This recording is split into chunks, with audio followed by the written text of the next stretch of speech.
Welcome to Chapter 23, Allergic Reactions for the EMT. So, an allergic reaction is a natural immune response to some type of foreign body in the substance in the body. It's trying to get rid of them. That allergic reaction is an exaggerated immune response, and an allergen is a substance that causes an allergic reaction. Anaphylaxis is a severe life-threatening allergic reaction. The blood vessels dilate rapidly, causing a drop in blood pressure. The cells leak fluid into the interstitial spaces, and tissues start to swell, including the airway. So there's lots of different causes of allergic reactions. There's insects, foods, plants, medications, and other things like dust, chemicals, soap, and makeup. Um, you can also have in the food category, you can develop uh, a allergic reaction to meat, red meat specifically. Um, it happens after you've gotten bit by a Lone Star tick, not always, but sometimes, and it's called alpha gal um, that causes the reaction. Latex allergy is of particular concern for EMS. It's really not. Um, we don't necessarily use latex gloves anymore. Um, we have nitrile gloves on our trucks. The only place that we have latex gloves is in the OB kit, and it's only because they're sterile. But that's the only place we have latex gloves.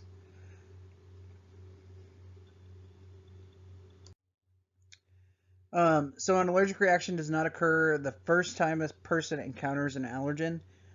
So on first exposure, the immune system forms antibodies, and then on second exposure, the antibodies combine with the allergen.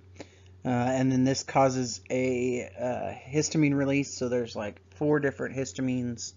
There's H1 through H4, and all of these histamines do something specific, and they combine with the allergen to cause that immune response. um, so there is a whole spectrum of problems that can come from allergic reactions.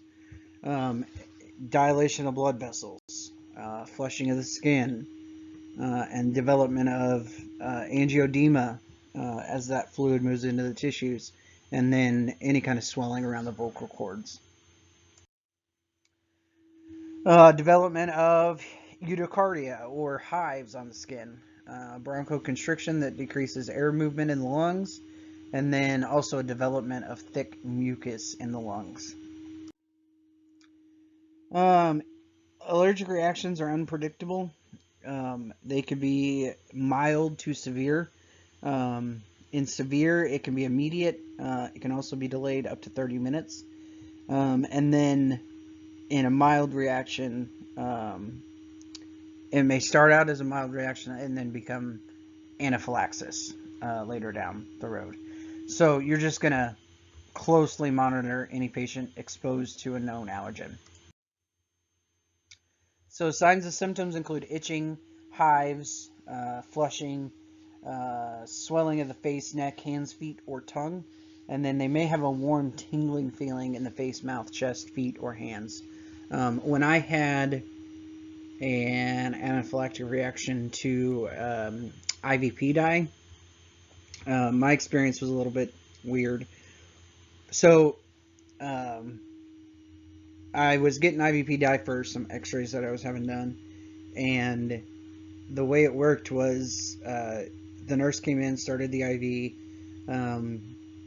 started the IVP dye, gave me 1 dose, and then she left the room. The x-ray tech came in to take the x-rays, and I was fine. She came back in, pushed a little bit more, asked me how I was doing, said I was fine, but I was kind of feeling weird. She asked me what kind of weird, and I said I really can't explain it. I just feel weird. She left. She came back in. We readjusted. She asked me how I was doing. I said I don't feel so good. I said I feel really itchy on my stomach. So she lifts up the gown, and I have developed hives on my stomach. The next thing I know, I am pretty much like out of it, and um, they've given the last thing I remember being awake for was them asking. There was about 20 people in the room. They said to get Benadryl and epinephrine, and then I wake up in the ER. And my mom is sitting next to me, and I was slightly confused as to why I was in the ER, and so she explains it all to me, and then, like I said, I remember certain things, but after the second or third time she came in, I don't remember a whole lot, um, other than waking up in the ER.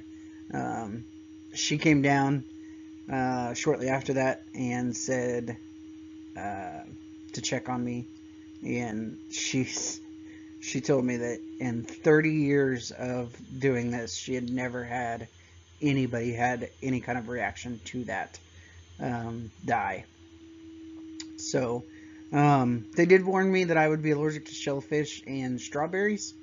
Um, Shellfish, kind of iffy.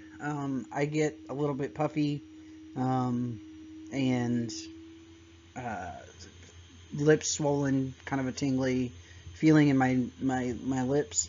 Um, but it's not a full-blown anaphylactic reaction. Strawberries really don't do a whole lot. I can still eat strawberries, but the IVP dye and the shellfish, which I still eat shellfish because, it's good. So, anyway, um, respiratory, you can have tightness in the throat or chest, cough, rapid, labored, and noisy breathing, hoarseness, muffled voice, or loss of voice, stridor, and then wheezing as well. Cardiac, you'll have an increased heart rate, decreased blood pressure, and then some generalized findings: itchy, watery eyes, headache, runny nose, and a sense of impending doom. And for me, now knowing what I know, I believe that I was having that sense of impending doom when I told her that I just felt weird, but I couldn't explain it. Signs and symptoms of shock include altered mental status, flushed, dry skin, or pale, cool, clammy skin, nausea, vomiting, any kind of changes in vital signs, increased pulse and respiration, and decreased blood pressure. So how do we distinguish from anaphylaxis to a mild allergic reaction? Um, any of the previous signs and symptoms can be associated with an allergic reaction. To be anaphylactic, the patient must have respiratory distress or signs and symptoms of shock. So patient assessment, we're going to do our ABCs. We're going to care for any kind of life threat. So if there's an airway problem, we're going to take care of it first. If there's a breathing problem, we're going to take care of it first. And if they don't have a pulse, we're going to take care of it first. And then during our secondary assessment, we're gonna inquire about the following. So history of allergies, what the patient was exposed to, how the patient was exposed, the route of exposure, so injection, inhalation, absorption, anything like that. What their signs and symptoms are, how it progressed, and any interventions that they may have taken. We're going to assess baseline vitals and obtain the remainder of the past medical history. You're going to suspect an allergic reaction when the patient has come into contact with a known substance that's caused issues in the past. Patient complains of itching, hives, difficulty breathing, or they're showing signs and symptoms of shock. Again, something else to keep in mind is you can have a local reaction and a systemic reaction.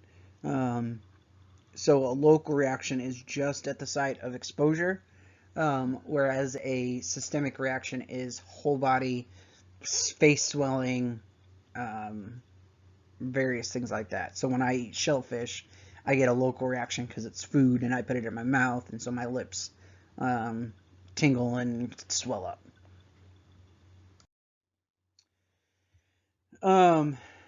Manage the patient's airway and breathing. Apply high flow O2 if they need it. If the patient develops altered mental status, open and maintain an airway. And if the patient is not breathing, we're going to provide those artificial ventilations. We're going to determine whether assisting the patient with an epi auto-injector is appropriate. You're going to consult med control regarding the use of an auto-injector when the patient has come into contact with an allergen and has respiratory distress or signs of shock. They are wheezing or showing signs of respiratory distress or shock, and complains of respiratory distress or shows signs of shock, but does not have an auto-injector available. So there was a study done once, and a doctor basically said that the number one cause of death and anaphylaxis is not giving epinephrine in time. And I think that comes back to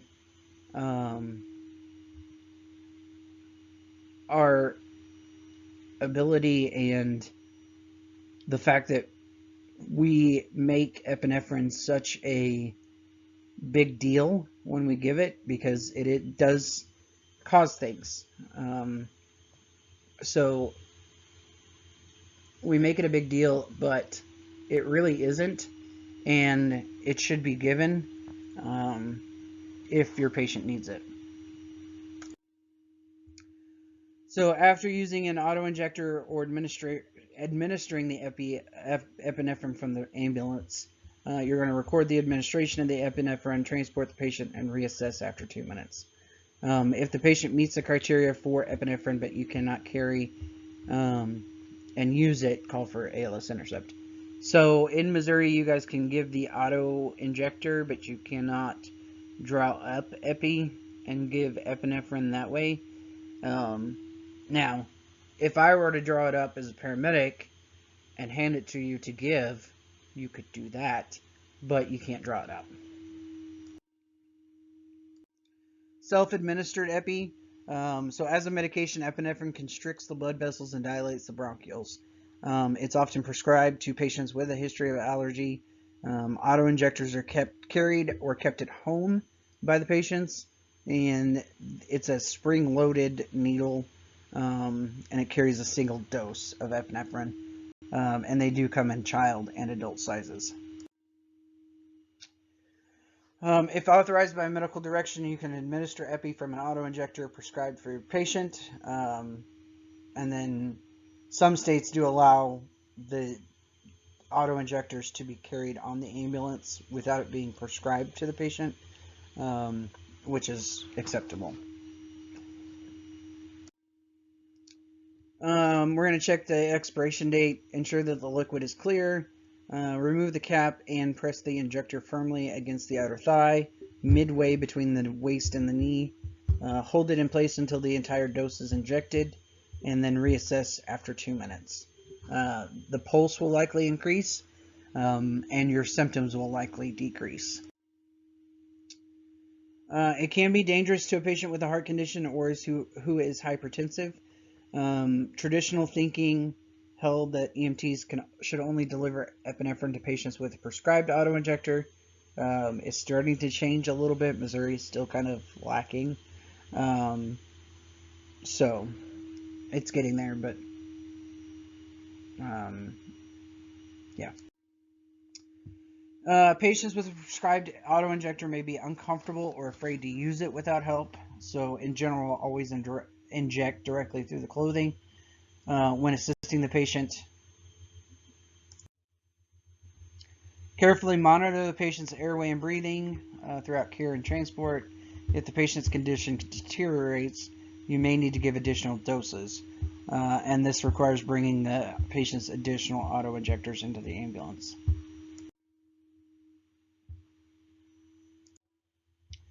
So this is EMT administered epinephrine. Again, Missouri doesn't allow it, but it's good to know, and potentially down the road you guys will be able to do it.